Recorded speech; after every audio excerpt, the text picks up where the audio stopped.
Firstly, I would like to introduce myself. My name is Dr. Camilla Kamarudin. I'm a GP partner at East One Health Surgery. I also happen to be a transgender doctor. Standing here today in front of all of you, revealing my status is both a humbling experience and a cause of anxiety. Humbling because I am very grateful with all the support that I have from my colleagues, from my staff, and from my patients.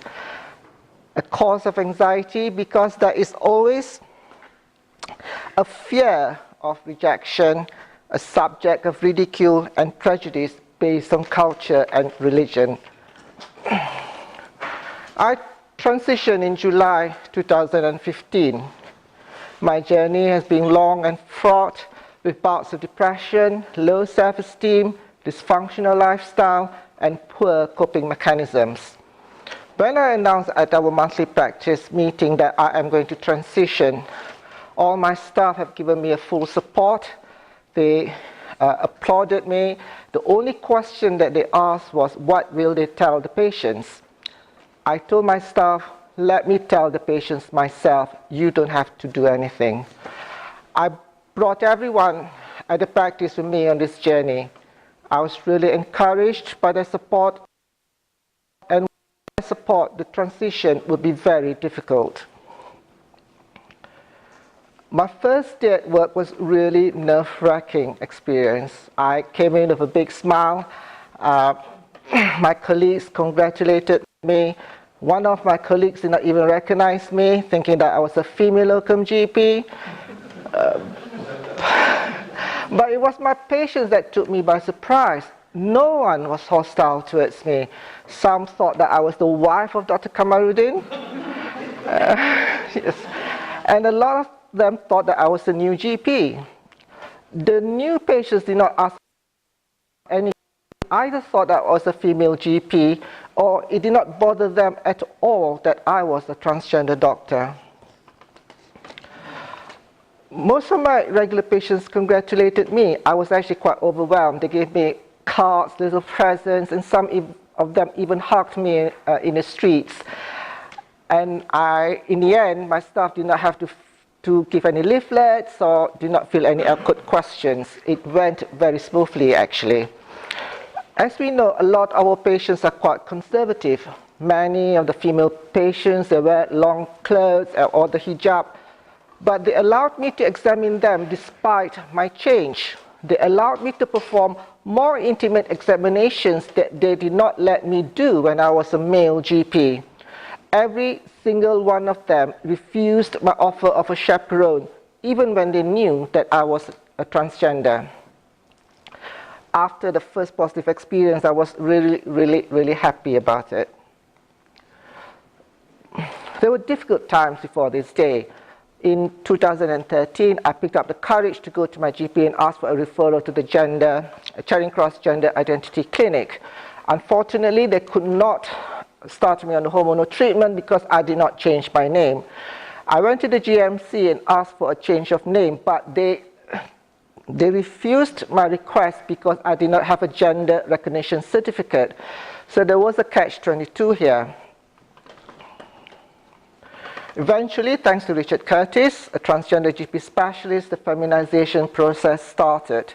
I had cheekbone implants, hair transplant, voice therapy, and painful surgeries. I was looking more and more feminine, and I was very happy with the transition.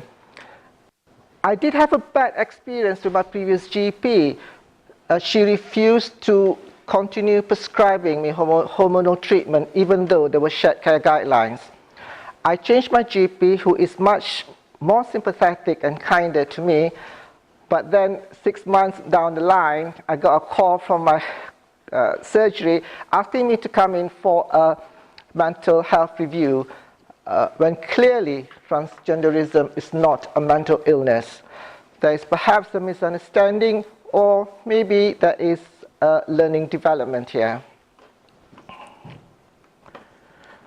However, my joy then was interrupted. when a few weeks later my practice manager got a call from NHS England informing me that I was not allowed to work because I was not registered under my new name. I had to stop working immediately. The GMC had informed NHS England that my registration under my own name had been cancelled, which meant that I had been removed from their list. NHS England thought that I was suspended and struck off. The GMC followed its own guidelines about changing the identity of transgender doctors. The National Performance List then had no guidelines at all about changing identity as well, and they had to seek legal advice from their own lawyers. My own medicine let me down and have no policies on how to deal with transgender individuals sensitively or with respect. I think that is a general feeling that sometimes the GMC do not protect the interests of their own doctors. Things have probably now changed for the better, although inequality persists. There is more awareness among the general public about transgenderism. There's more protection by law.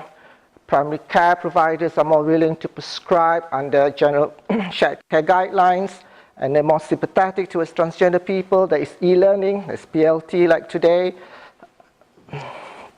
to provide the tools and knowledge to meet the healthcare needs of transgender patients.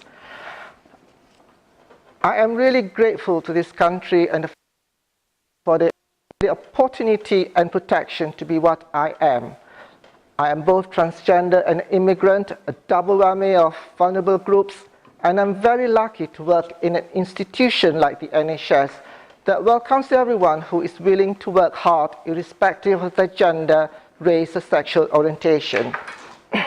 In return for the NHS, a beacon of other institutions to strive to be like, it is worth every effort for me to preserve its ethos and ideology. Thank you very much for listening.